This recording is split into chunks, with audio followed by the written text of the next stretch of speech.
Pendant 50 ans, Kinmen a vécu sous la menace constante d'une invasion militaire.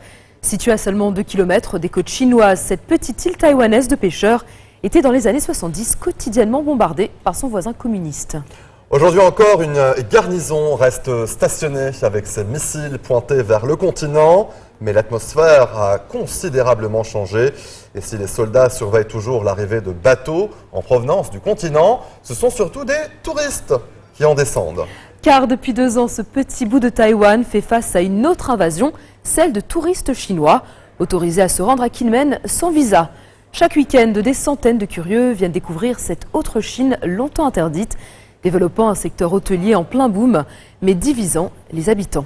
Reportage de Clémence Dibou et Agnès Wang.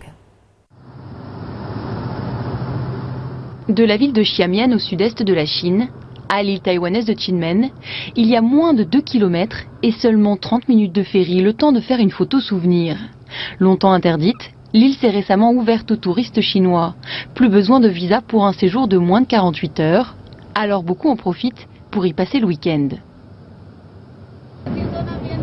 Je voulais voir à quoi ça ressemble. On dit que l'architecture y est très préservée. Je voudrais voir ça car dans ma ville il n'y a plus rien d'ancien, tout a été rasé. À peine débarqués, les tour opérateurs enchaînent les visites, passant devant des affiches de campagne électorale ou de la secte Falun Gong interdite en Chine. Et dans le quartier historique, une publicité inattendue pour du lait local à l'effigie de Mao, ennemi juré du Kuomintang, le parti au pouvoir à Taïwan. En fait, l'affiche ironise sur les bienfaits du lait censé calmer les ardeurs des plus extrêmes. Mais les touristes semblent apprécier. Oui, ça me surprend un peu, mais je suis ravi qu'ils mettent Mao ici. On a été séparés pendant tellement longtemps, et ça me fait plaisir. Comme a dit notre président Xi Jinping, on est tous de la même famille, des deux côtés. Ici c'est Kinmen, c'est Taïwan, mais ça appartient à la République populaire de Chine. On est une seule et même famille. Officiellement, Pékin considère Taïwan comme une partie intégrante de son territoire. Mais au milieu d'un ancien abri militaire, les touristes taïwanais n'ont pas franchement le même point de vue. J'ai emprunté une veste militaire à une amie pour visiter le tunnel. Je ne sais pas à quoi pensent les touristes chinois quand ils visitent ce lieu. Peut-être, waouh, c'est un endroit qu'on ne pourra plus jamais attaquer. Après la victoire des troupes de Mao Tse-tung en 1949, les nationalistes de Chiang Kai-shek se sont repliés sur l'île de Taïwan plus au sud et sur quelques rochers comme Kinmen. Toute proche des côtes chinoises, pendant des décennies, l'île a vécu sous la crainte d'une invasion du géant communiste, installant barbelés et bunkers partout sur l'île. Ici, les traces de la guerre froide sont encore largement présentes. Dans l'atelier de Wu Tsong-chan, des dizaines d'anciens obus sont recyclés en couteaux, hachoirs et autres ustensiles de cuisine. En août 1958, au plus fort du conflit, près de 500 000 obus ont été largués sur Kinmen. Donc, il y a vraiment de quoi faire. La population s'est mise à récupérer les obus. Certains m'ont demandé de leur faire des outils agricoles et des couteaux. C'est comme ça que ça a commencé. Mais ça s'est bien développé.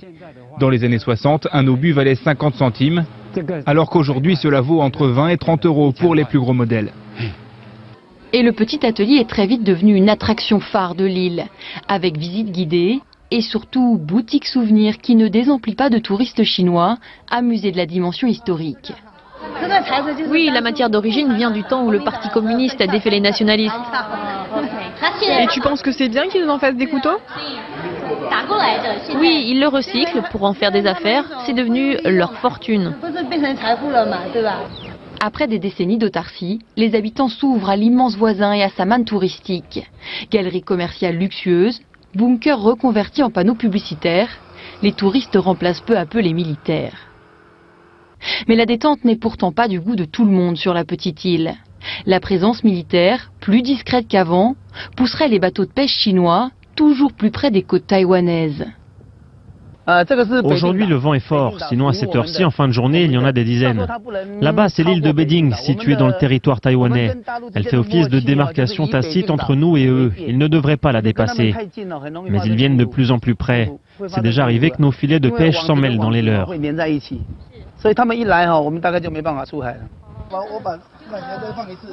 2 jours auparavant, un bateau chinois a été capturé par les autorités portuaires. Guo Ming tient à nous le montrer.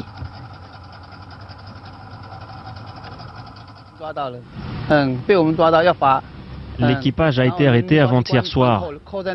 Ils sont en prison et le bateau va recevoir une amende. Regardez, il est là.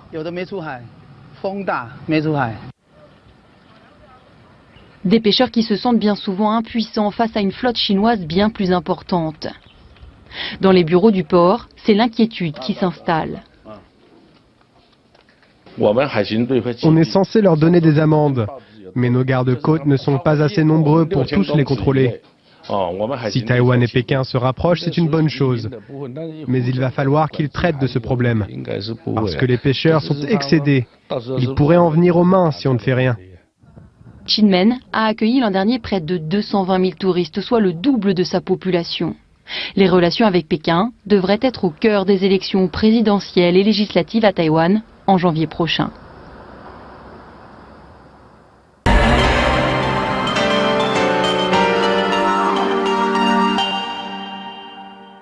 À l'époque de la marine à voile, c'est sur les quais d'Orléans que s'entassaient denrées et marchandises, et notamment des barriques de vin pour alimenter Paris. Mais le vin qui restait un peu trop longtemps à quai se transformait en vin aigre. Dans ce processus naturel redouté de tous les vignerons, les Orléanais vont faire un trésor, la fermentation acétique maîtrisée. La ville devient la capitale française du vinaigre. À son apogée, elle voit s'installer jusqu'à 300 vinaigriers. Reportage.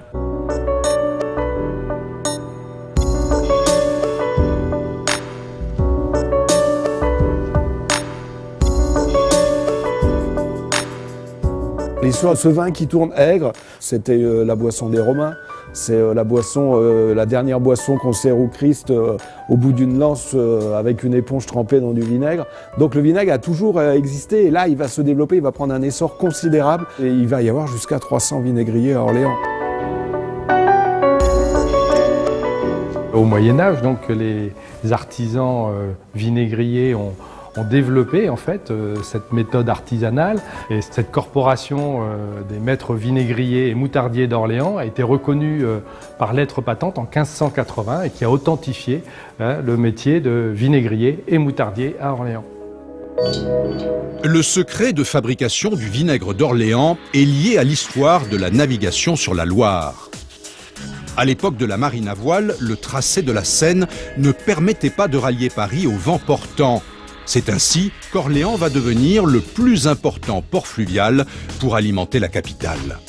Avant qu'on invente la roue, la charrette, on utilise le tapis roulant permanent. Le tapis roulant permanent, c'est les rivières. Et donc la chance qu'on a sur la Loire, c'est que les vents dominants, ils viennent de la mer. C'est les vents à marre. Et donc ils vont souffler dans ce sens-là et ça va permettre de remonter la Loire en hissant les voiles sur les bateaux. Et Orléans va être le point le plus près de Paris pour tous les produits de toute la planète. Sur les quais d'Orléans s'entassent alors denrées et marchandises, et notamment des barriques de vin. À l'époque, le vignoble d'Orléans s'étend de Chécy, une dizaine de kilomètres en amont, jusqu'à Main-sur-Loire, une quinzaine de kilomètres en aval, et c'est 1500 hectares de vignes qui sont ici et qui vont alimenter la cour des rois de France. On va ensuite faire transiter du vin qui va venir d'autres régions, du vin de Bourgogne, du vin de Chinon, etc. Et il est arrivé que le vin qui restait un petit peu sur les bateaux était un peu piqué. Il était devenu aigre. Le principe de fermentation du vinaigre intrigue et Orléans va même devenir un laboratoire. Louis Pasteur va venir étudier à Orléans avec des vinaigriers le process de transformation du vin en vin aigre. Et là, il va démontrer que le processus est lié au contact du liquide, du vin, avec l'oxygène. Et il va démontrer qu'on peut multiplier par 5 ou 10 la production du vinaigre. Et à Orléans, on va avoir jusqu'à 300 vinaigriers à travers la ville. Bertrand descend d'une des plus importantes familles de vinaigriers. À terre, il se plonge dans les archives familiales qui remontent à la création de l'entreprise avant la Révolution française. Ancien contrat d'apprentissage, janvier 1745, de vinaigrier moutardier, syndicat des fabricants de vinaigre de France. Le vinaigre est vite reconnu pour ses qualités de conservation. Ce vin aigre va remplacer quelque chose qui permettait la conservation des aliments, et qui était le sel. Avec tout le trafic de sel qu'il y avait sur la Loire, trafic énorme, avec la taxe énorme de la gamelle, avec les contrebandes de faux sel, etc. Quelque chose de très cher, et le vinaigre arrive et on va s'apercevoir qu'il permet de conserver les aliments et que c'est beaucoup moins cher. 3 siècles plus tard, il ne reste qu'une seule vinaigrerie dans les faubourgs d'Orléans. La maison Martin Pourret, qui perpétue l'élaboration du vinaigre à l'ancienne. Aujourd'hui, on est les derniers représentants de cette méthode de fabrication, et donc on fait un saut de quelques centaines d'années en arrière et on imagine les gestes que faisaient les artisans vinaigriers de l'époque, puisque c'est toujours cette même façon de faire que l'on a conservée. Dans la maison Martin Pourret, pas d'ajout d'accélérateur d'oxydation. La fermentation se fait naturellement. On dit que c'est la mer de vinaigre, mais en fait non, là c'est vraiment que le voile bactérien qui va donc transformer l'alcool du vin en acidité. Et donc cette opération met 3 semaines pour se réaliser naturellement. Et contrairement aux idées reçues, une piquette ne fera jamais un bon vinaigre. Pour faire un bon vinaigre, il faut avoir une bonne sélection de matières premières de nos vins. Donc ça c'est important, c'est la première étape, c'est des bons vins d'origine. Et ensuite, on fait un petit peu le même métier qu'un vigneron qui lui fait sa fermentation alcoolique du vin. Et nous, on va partir de ce vin et on va faire une fermentation acétique pour en faire un vinaigre. Et l'idée, c'est toujours d'optimiser la matière première avec laquelle on travaille tout en conservant donc ces qualités du vin d'origine. Et certaines cuvées peuvent atteindre 9 ans d'âge. Le vinaigre va se reposer ici dans ces caves pendant 1 an minimum. Et donc voilà, le vin il va pouvoir retrouver tout son équilibre et les qualités organoleptiques des vins d'origine. Le vinaigre est aussi connu depuis l'Antiquité pour ses multiples vertus. Le vinaigre était aussi utilisé par les apothicaires dans les préparations médicinales. Et puis, bien sûr, pour les recettes de grand-mère, pour le linge, la toilette. Oui, c'est des choses qui ont existé. Quand je vois cet ouvrage-là, voilà, avec tous les conseils de l'utilité du vinaigre dans tous les domaines de la vie, voilà, jusqu'à ça rend la peau douce et ça rend la peau très très douce. Et pour les érythèmes fessiers des bébés, mettez aussi du vinaigre sur la peau, les fesses des bébés. Voilà, mais en plus c'est vrai, en plus ça fonctionne.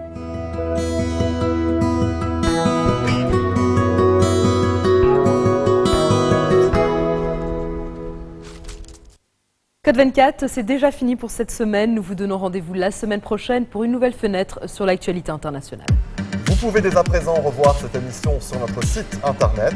N'hésitez pas à nous envoyer vos commentaires à l'adresse qui s'affiche au bas de votre écran. Excellente suite de programmes sur notre antenne et très bonne soirée. Bonne soirée.